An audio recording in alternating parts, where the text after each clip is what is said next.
Hi and welcome, I'm Andrea and this is Bits of Deep Learning.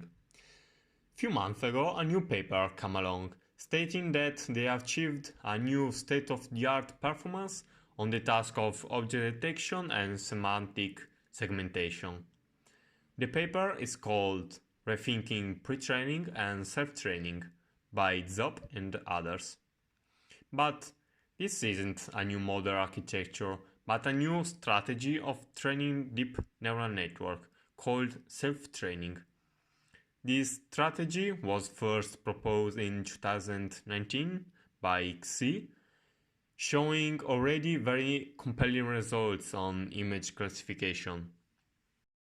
This new idea of self-training, that I will explain in more depth in a minute, is very fascinating by many aspects, but two of them are the most important. The first is that it's able to consume unlabeled data in a very useful way. And the second is that the self-trained neural net shows greater robustness and generalization capabilities. And images, as we know, are very expensive to label, especially in object detection and semantic segmentation.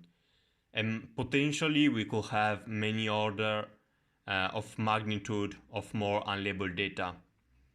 And throughout the last years, there have been a lot of research to exploit unlabeled data for supervised learning tasks, but yet almost none of them has been able to truly show scalable properties and compelling results on various setups. Remember that now in most computer vision tasks you use a pre-trained backbone that has already learned universal representation, and chances are that it's been trained on ImageNet. And sure, pre-training can help a lot, especially when your dataset is very, very small. But as already shown many times, the gain brought by the pre-trained model decreases with the dataset size, reaching almost the same performance as the model trained from a random initialization. To confirm this hypothesis, the authors of the paper pushed the study a step further by training on the COCO object detection dataset over a ImageNet pre-trained checkpoint. They did that on various augmentation strategies and different dataset sizes. And what they found is that by using a pre-trained model on a big or heavy augmented dataset, the performances degraded. In contrast, as you can see from these two tables, with self-training, they showed surprising great results with all the augmentation strategies and different dataset regimes. In other words, self-training works also where pre-training seems to fail. What's more is that self-training is also additive to pre-training on low data regimes. So in small dataset where pre-training is still very useful, you can combine both pre-training and self-training strategies. Instead, on high volume dataset where pre-training hurts the performances, you should use only self-training.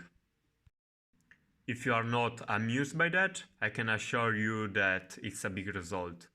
So how does self-training work?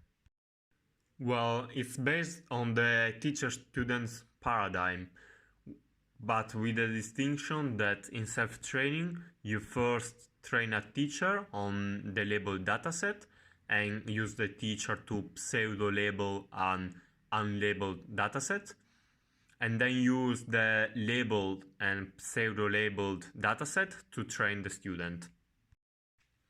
The self-training algorithm using the paper is called noisy student training and introduces two important innovations to self-training. The first is that the student has to have the same or larger size of the teacher. And the second is that the students is trained with additional noise, like random argument, dropout, and stochastic depth.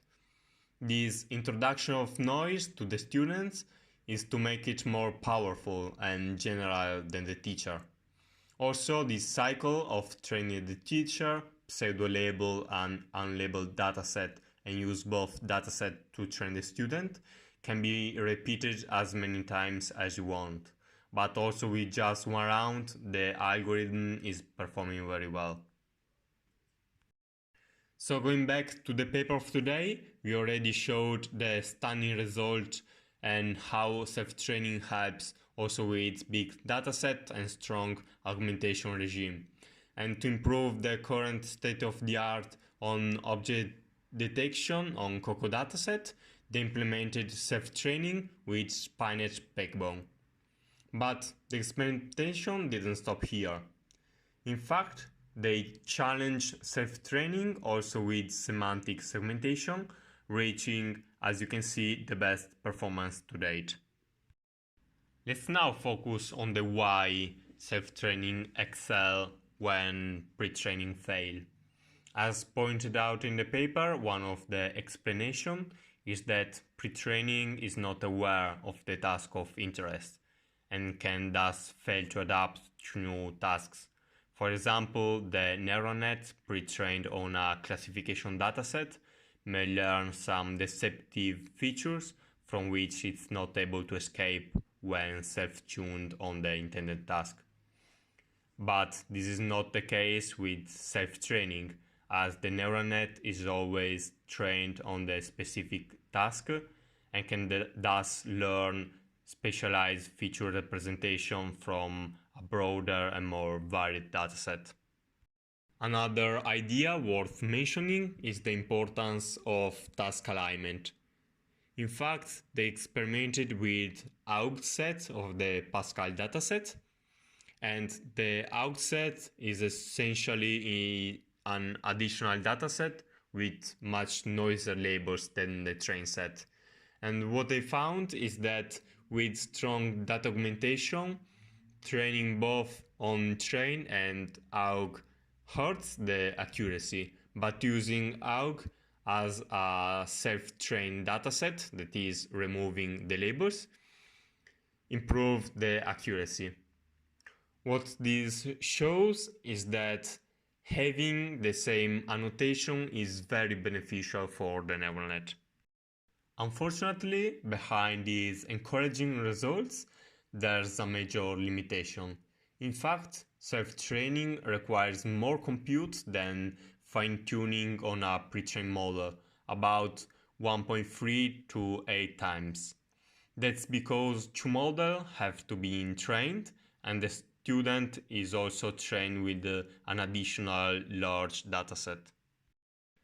So overall, it seems that learning strategies that aim to learn universal representation like pre-training and self-supervised learning are failing on tasks like object detection, especially when large datasets or strong augmentation are available. On the opposite side, self-training makes use of additional unlabeled images to learn more task-related representation, and this greatly improves the robustness of the neural net. Moreover, self-training have been demonstrated to be very flexible as it works well on multiple setups. It's able to improve the model on different dataset sizes, data augmentation regimes, architectures, and tasks. My mere prediction is that we'll continue to see much more work on self-training and related strategies so that we can make the best possible use of unlabeled data.